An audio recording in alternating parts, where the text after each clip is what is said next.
Hello, this is Patrick from Ross Video, and I'd like to go through the main menu of Ross Video's Trackless Studio solution with you. In the upper left corner, there are three items on the main menu bar. The first one is the File menu. Let's take a look. The File menu has two submenus, one for Settings and one for XPression. The Settings menu is where you're going to handle all your configuration files. You can load an existing configuration file for Trackless Studio. You can save the current configuration file for Trackless Studio that you're currently working in. You can save the current configuration as a different file name, or you can also save it and increment, meaning putting a version number at the back end, and every time you do increment and save, it adds a number to the back end. This allows you to have multiple versions of your Trackless Studio configuration file. When you save a Trackless configuration file, it also tracks and records your presets, media configuration, and all the events within your configuration.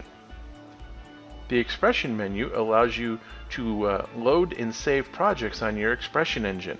This is especially helpful when using a blue box, which has no user interface. You can load an existing project, you can save your current project, or you can save your current project on XPression as a different file name.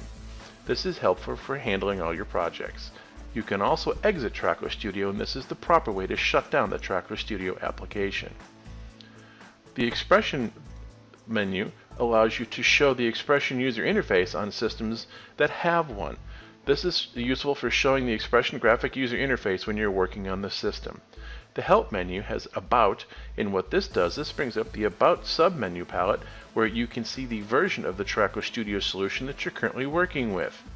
Click anywhere on the About menu to hide it and return to the main menu of Trackless Studio.